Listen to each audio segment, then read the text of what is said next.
जी ने आर्य रानी बाग का नेतृत्व किया और न केवल नेतृत्व किया, आर्य समाज को ऊंचाइयों पर लेकर के गए और जो कार्य आर्य रानी बाग में चल रहे थे उनको और आगे बढ़ाने का काम किया। और इस समय में वर्तमान में सरस्वती विहार आर्य समाज की जो नेतृत्व वो कर रहे हैं, आर्य समाज सरस्वती विहार में बहुत अच्छी संख्या में, इस समय कोई सत्संग आदि होता है तो बहुत अच्छी संख्या में वहाँ पर हमारे सदस्यगण वहाँ मौजूद रहते हैं। तो मैं अनुरोध करूंगा अपने प्रतिभा मनचंदा जी से अपने संस्मरण हमारे बीच में रखेंगे। आदरणीय बहन, बहुत बहुत धन्यवाद भाई साहब, अपने मायके में बुलाने के लिए और अपने विचार व्यक्त करने के लिए, उन दो महान विभूतियों के लिए, दो महान पुण्य आत्माओं के लिए जिनके द्वारा हमारा बचपन बड़ा हुआ और सुसंस्कारित हुआ। हम तो छोटे छोटे थे, आप जैसे बच्चों की तरह ही थे, और जैसा कि सभी ने आपको ये अवगत कराया कि हमारी भी कक्षा ऐसे ही हुआ करती थी, ऐसे ही आपकी तरह बैठा करते थे। और अभी भाई बता रहे थे कि मनसा परिक्रमा के मंत्र जो दिशा सही सिखाए जाते थे, वाकई में वो दृश्य बड़ा अद्भुत होता था कि पूर्व दिशा का है तो हम पूर्व दिशा को मुख कर लेते थे, लेकिन उसके साथ साथ वो अर्थों का भी ज्ञान कराते थे।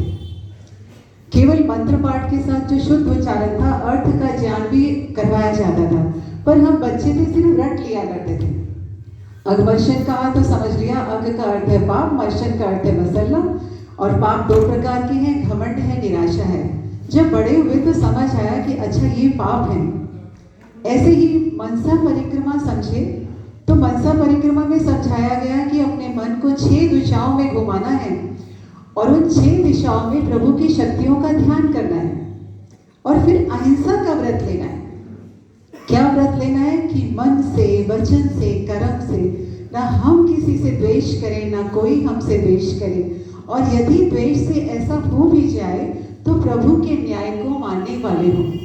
मैंने इस चीज को अपने जीवन में जब मैं बड़ी हुई, क्योंकि बचपन में तो रट लिया, लेकिन जब बड़ी हुई तो इसके अर्थ को धीरे धीरे समझ में आना शुरू हुआ कि जब हम कार्यरत होते हैं, नौकरी में हैं, व्यापार में हैं, कोई कार्य कर रहे हैं, प्रतिकूल अवस्था है और उसमें द्वेष भी हो रहा है, तो कैसे उस परिस्थिति में अपने आप को उसे अब वापिस लाएं, कैसे हम उसके साथ अपना जीवन आगे बढ़ाएं। तो ये मंत्र बड़े काम आए, इनका अर्थ बहुत काम आया।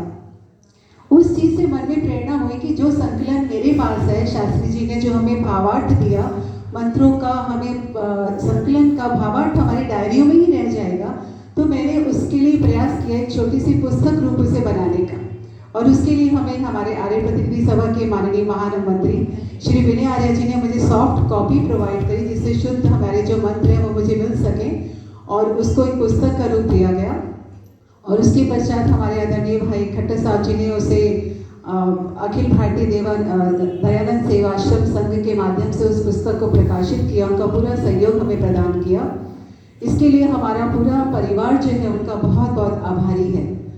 अब उसके पश्चात जब और बड़े हुए तो हमारा जो विवाह है वो भी आदरणीय माता जी और पिताजी के द्वारा ही संपन्न हुआ। उन्होंने एक हमें आर्य परिवार से जोड़ा। मेरा पाणी ग्रहण संस्कार भी उनके द्वारा ही कराया गया। पूरी रात जाग करके शास्त्री जी ने मंत्र पाठ कराए, विवाह संस्कार पूरा कराया, और तो और पूरा जो विवाह था वो पूरा विवाह उनके घर से ही संपन्न हुआ। हमारी बारात जो आई थी उनके घर पर ही रही। उसमें एक बड़े भाई की तरह, बड़ी भाभी की तरह आदरणीय भाई विनोद जी ने और हमारी भाभी किरण भाभी जी ने बड़ी भूमिका निभाई, पूरा सहयोग दिया, हमें बहुत बहुत प्यार मिला, उनकी बहुत विशेष कृपा रही हमारे परिवार पर। इस प्रकार आगे बड़े बड़े होते तो मैंने ये देखा कि अभी हमने सबसे सुना उन्होंने केवल 2 परिवार नहीं बनाए, ऐसे अनेकों परिवार, सैकड़ों लाखों परिवारों, जन जन तक जो भी मेरी उम्र के यहाँ लोग बैठे हैं, जहाँ जहाँ भी वो मशाल गई, जहाँ जहाँ भी वो ज्योति गई, उसने ज्योति से आगे ज्योति को जलाया। और उन्होंने उसके पश्चात जो गुरुकुलों का काम किया, आर्य समाज के 2 गुरुकुल तो आपके सामने प्रत्यक्ष हैं, और जो नागालैंड, मध्य प्रदेश, झाबुआ, रतलाम, जहाँ मेरे माता पिता भी उनके साथ गए, उन्होंने वहाँ जाकर के प्रत्यक्ष देखा कि माता जी पिताजी किस प्रकार कार्य कर रहे हैं। जाने की व्यवस्था कोई सुगम नहीं थी उस समय। जिस जीप में वो जाया करते थे पथरीले रास्ते होते थे, नदियाँ क्रॉस करनी पड़ती थी। माता जी आके बताया करती थी कि कई बार नदी के वहां जाने की नाव की व्यवस्था नहीं है, वो लोग मुझे उठा करके नदी पार कराते हैं। इतनी कठिन परिश्रम कर करके उन्होंने यह सब कार्य किए। तो आप बच्चे बहुत भाग्यशाली हैं जो माता जी के कर कमलों के द्वारा माता जी की सानिध्य में रह करके आपने इन सब चीज़ों को सीखा, आपको उनका प्यार मिला, स्नेह मिला। क्योंकि वो राष्ट्र के बारे में सोचा करती थी, केवल परिवार समाज की समस्या उनकी समस्या नहीं होती थी, उनकी सोच, उनकी दूरदर्शिता बहुत बड़ी थी। वो सोचा करती थी कि यदि एक कन्या बन गई, एक परिवार बन गया, एक समाज बन गया तो राष्ट्र बन जाएगा। राष्ट्र की समस्या उनके लिए ऐसे होता था, एक वेदना होती थी, एक तड़प होती थी। और जब आज भी आप देखते हैं कि राष्ट्र में बड़ी भीषण समस्या है, बहुत एक ऐसी भयंकर स्थिति फिर से आ गई है जब हमारी स्वतंत्रता पर, हमारी अखंडता पर फिर से परेशानी शुरू हो रही है, विधर्मी दस्तक दे रहा है। आज भी जरूरत है कि हम एकत्रित रहें, संगठित रहें। माता जी प्रायः कहा करती थी, जो जाति सो जाती है वो नष्ट हो जाती है।